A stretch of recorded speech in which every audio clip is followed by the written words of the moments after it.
جبینوں سے روشن نور آفتاب کر گئے، اپنی جبینوں سے روشن نور آفتاب کر گئے، جان دے کر اپنی خود کو نایاب کر گئے۔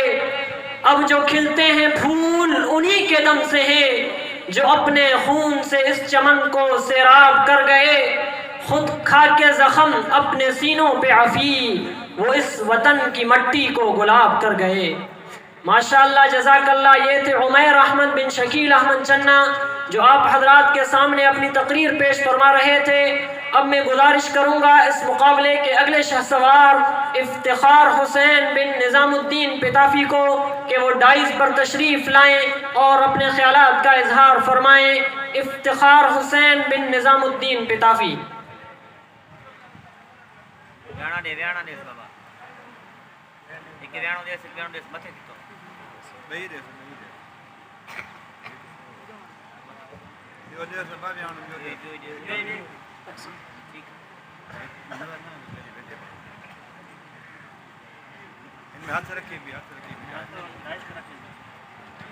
الحمد لله وحده والصلاة والسلام على من لا نبي بعده، أما بعد، فأعوذ بالله من الشيطان الرجيم، بسم الله الرحمن الرحيم، إنما يخشى الله من عباده العلماء، صدق الله العظيم۔ اللہ سے ڈرنے والوں کو طاقت سے ڈرانا مشکل ہے، اللہ سے ڈرنے والوں کو طاقت سے ڈرانا مشکل ہے۔ جب خوف خدا ہو دل میں، یہ قیصر و کسریٰ کچھ بھی نہیں، یہ عظمت باطل دھوکہ ہے، یہ سطوت کافر کچھ بھی نہیں۔ مٹی کے کھلونے ہیں سارے، یہ کفر کے لشکر کچھ بھی نہیں۔ اسلام اگر منظور نہیں، قرآن اگر دستور نہیں، پھر افسوس ہے اس آزادی پر، یہ ملک یہ لشکر کچھ بھی نہیں۔ سامعین گرامی، میرے اساتذہ اکرام اور میرے ہم مشن ہم سفر ساتھیوں اور اس پنڈال میں بیٹھے غیرت مند مسلمانوں، السلام علیکم ورحمۃ اللہ وبرکاتہ۔ آج میں جس عنوان پر لب کشائی کرنا چاہتا ہوں وہ ہے تحریک آزادی پاکستان میں علماء دیوبند کا کردار۔ 14 اگست 1947 یہ وہ تاریخ ہے جس میں ہمارا ملک غیروں کے قبضے سے آزاد ہوا۔ اس ملک کو غلامانہ زندگی سے نکال کر آزادی کی زندگی عطا کرنے میں علماء دیوبند نے بڑی قربانیاں دی ہیں۔ 1000 سال تک ہندوستان میں اسلامی حکومت رہی ہے، پھر اسلام دشمن قوتوں نے جب خارجی اور داخلی مداخلت کر کے اسلامی سلطنت کو مٹانے کی پوری کوشش کی تو ان کا مقابلہ بھی علماء دیوبند نے کیا ہے۔ سب سے پہلے علماء حق میں سے جس نے آزادی کی تحریک چلائی اس کا نام ہے شاہ ولی اللہ رحم اللہ۔ شاہ ولی اللہ رحم اللہ وہ ہستی ہے جس نے باطل سے ہر محاذ پر ٹکر کھائی ہے۔ حضرت جی کے بیٹے شاہ عبدالعزیز محدث دہلوی نے جب ہندوستان کو دارالحرب کا فتویٰ دیا تو شاہ عبدالعزیز رحم اللہ کو جیل میں ڈالا گیا، شاہ جی کے انگوٹھے کاٹ دیے گئے، جلا وطن کیا گیا۔ شاہ جی نے سب مظالم کو برداشت کیا، اپنی فتویٰ پر ڈٹے رہے۔ پھر اس تحریک آزادی کو سید احمد شہید جو اسی خاندان کے تربیت یافتہ تھے، دوسرا سید اسماعیل شہید جو اسی خاندان کے فرزند ہیں، دونوں اس تحریک آزادی کو آگے لے کر چلے۔ ان دونوں سپوتوں نے جہاد کا علم بلند کیا۔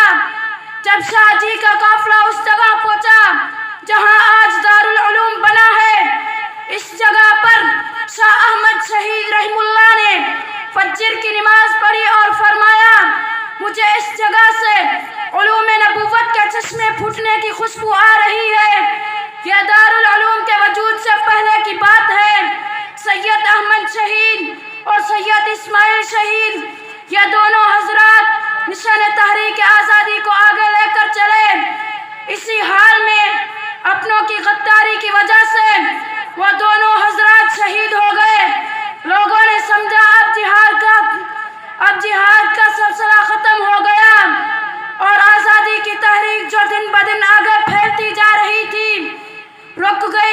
لیکن حق کی تحریک میں اونچ نیچ آتی ہے، کبھی دبا نہیں کرتی۔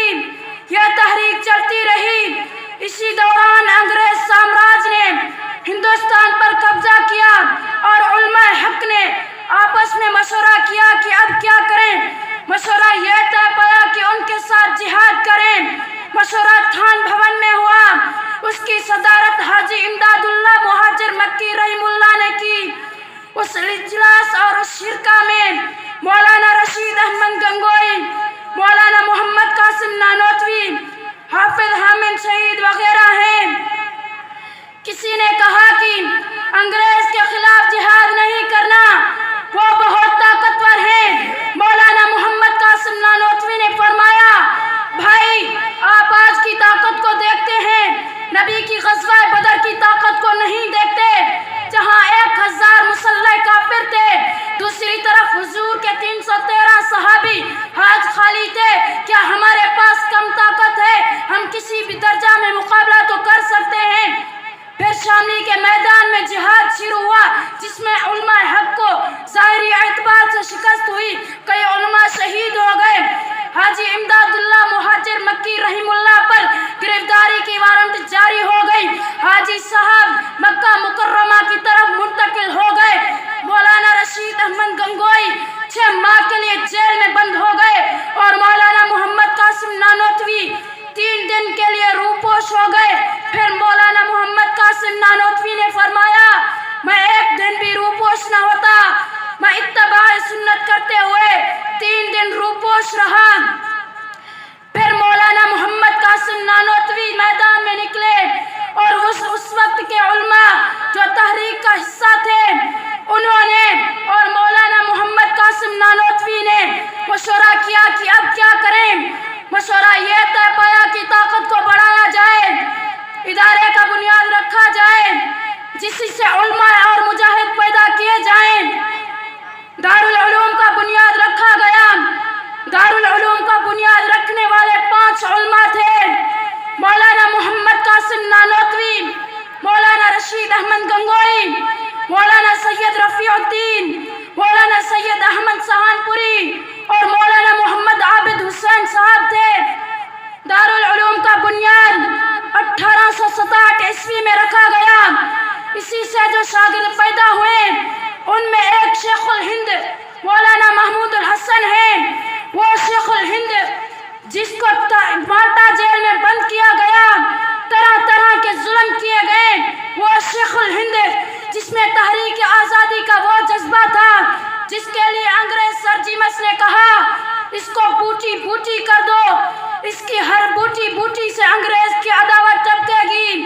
اس لیے شاعر نے خوب کہا، وہی ہے مومن جس کو دیکھ کر باطل پکار اٹھے، وہی ہے مومن جس کو دیکھ کر باطل پکار اٹھے، کہ اس مرد خدا پر چل نہیں سکتا بس میرا۔ شیخ الہند کے شاگردوں میں سے سرفہرست شاگرد مولانا عبید اللہ سندھی، مولانا انور شاہ کشمیری، مولانا حسین احمد مدنی رحم اللہ اور مفتی کفایت اللہ وغیرہ ہیں۔ یہ وہ شاگرد ہیں جنہوں نے انگریز کی اینٹ سے اینٹ بجا دی۔ مولانا عبید اللہ سندھی کو جلا وطن کیا گیا۔ مولانا عبید اللہ سندھی وہ تھے جس نے تحریک آزادی میں ریشمی رومال کی تحریک چلائی۔ حضرت مولانا سید حسین احمد مدنی ایک طویل عرصے تک جیل میں رہے۔ اسی درمیان آپ کے گھر کے متعدد افراد جان بحق ہو گئے۔ جس وقت جیل میں آخری خط ملا تو خاندان کے تقریباً تمام اہم اراکین ختم ہو چکے تھے۔ آپ نے تعزیت کے طور پر اپنے والد محترم کو خط میں یہ شعر لکھ کر بھیجا، مصائب میں الجھ کر مسکرانا میری فطرت ہے، مصائب میں الجھ کر مسکرانا میری